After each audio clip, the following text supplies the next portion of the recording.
zero cost cards.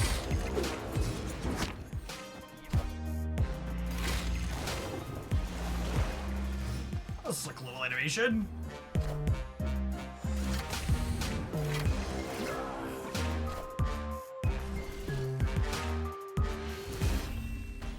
Sure? Victory. Seemed good? Marvel Snap's latest card release in Ajax is here, a 5/7 ongoing +1 power for each card in play, afflicted with negative power. This means the theoretical ceiling on how many stats Ajax can have is 30, his base 7, plus 1 additional point of power for every of the 23 other spots on the board where a card could be in play and afflicted with negative power. While 30 points of power for 5 energy would obviously be incredibly above rate, it's worth acknowledging that this is kind of a pie in the sky that's rarely going to happen.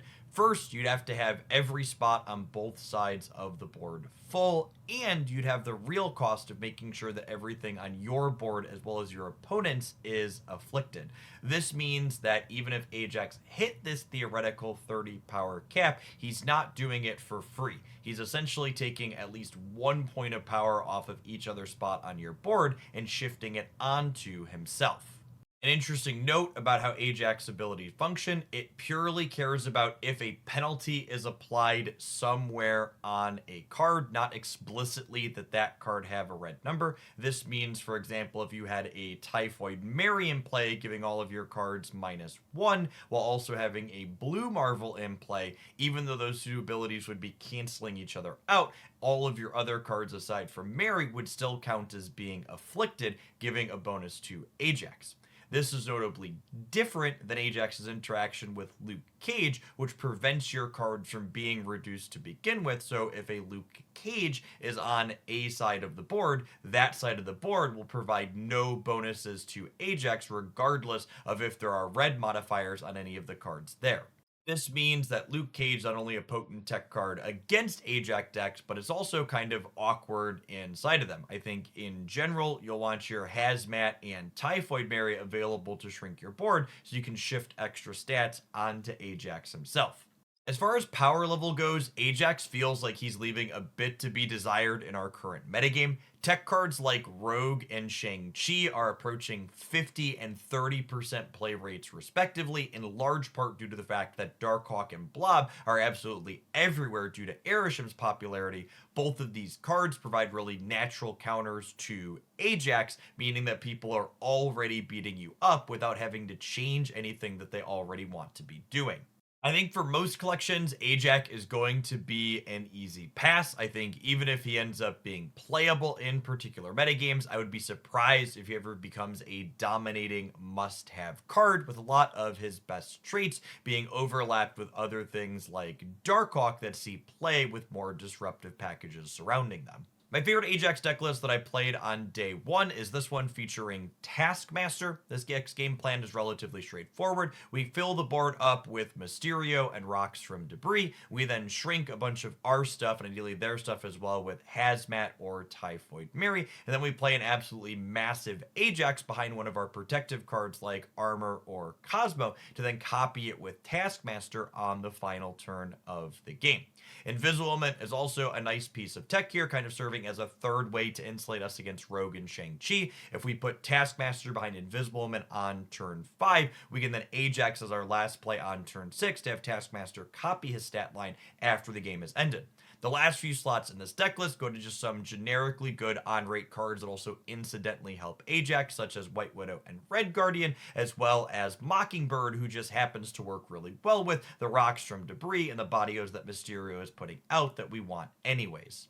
I do think this list is pretty budget friendly. White Widow and Red Guardian can be substituted for other 2 and 3 energy cards that you could play on curve, such as Lizard or Polaris, and Mockingbird just provides another stat stick for us, so subbing her out for something like a Red Hulk or Magneto that Taskmaster can copy up in a pinch at the end of the game when Ajax is nowhere to be found should work out just fine. This High Evolutionary Ajax take definitely was the most powerful of the things that I tried on the first day, and it had the most consistent and varied enablers for the card. If Typhoid Mary and Hazmat were stuck in the bottom 3 cards of her deck, a High Evolutionary Evolved Thing, Wasp, as well as Spider Woman could still crank Ajax well on up into the double digits. Abomination, powered up by High Evolutionary, is also one of the better payoffs in the game past Ajax for when you're afflicting your opponent's cards with negative stat lines. High Evolutionary is obviously not optional for this deck list, but White Widow and Red Guardian I think can again be subbed out for other utility cards. One particular one that I think is worth trying in this core is Yellow Jacket, who can afflict your cards as surprise extra stats to Ajax, and can even be adorable in tandem with Typhoid Mary, dropping her down to 9 power and out of Shang-Chi range at the last moment for a surprise.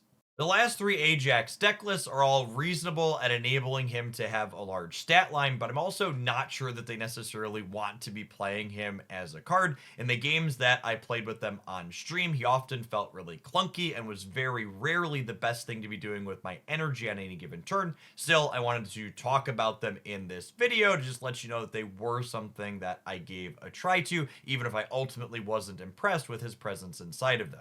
Toxic Sarah is a deck list that's been around the edges of the Marvel Snap format for a long while now, flirting in and out of being competitive in terms of the metrics that it's putting up. This deck list is notably playing Luke Cage, which does have some anti-synergy with Typhoid Mary and Hazmat with your own Ajax, which definitely led to some of the awkward situations that I was referring to moments ago, where Ajax was often in my hand, and I was just like, this doesn't really seem like a great card to play. It's also just kind of clunky to have Ajax be 4 energy even with Sarah on the last turn of the game, taking up a majority of my play. These type of Sarah decks really tend to excel when they can play out multiple smaller cards in those final moments of the game, letting you overwhelm your opponent with multiple angles of attack. Man-Thing and US Agent are unfortunately pretty unique effects in this deck, and I don't think they really have clean replacements that operate at nearly the same efficiency level they do. Valentina is just kind of a generically good card that provides extra stats for you, and I think you could easily substitute her out for something like Maximus that you play out on the last turn for a decent stat line.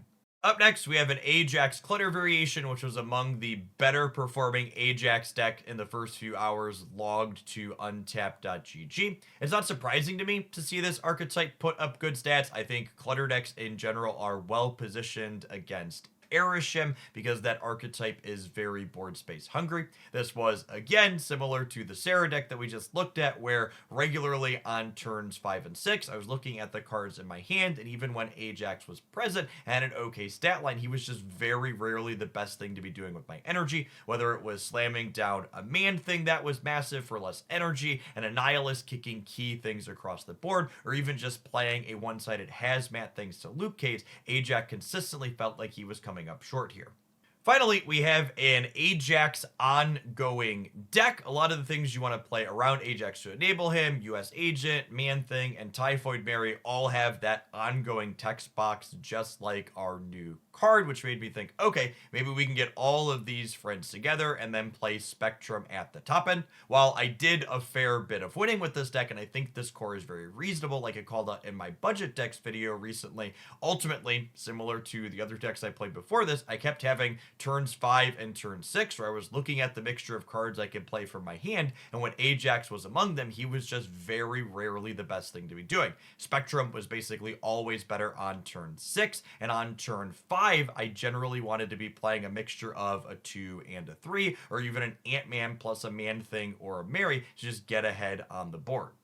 Releasing into a format where Rogue and Shang-Chi are everywhere, and then people are playing Luke Cage for extra spoiler on top of it, has definitely not been kind to Ajax. From a power level perspective, I think this card is a likely skip for most players. If you're not a completionist, I think you're safe to save your keys this week. As always, if you enjoyed my review of the new card, be sure to snap that like button to help this video reach some more people, and make sure you're subscribed to the channel so you don't miss my weekly card reviews like this or my best decks roundup every single weekend.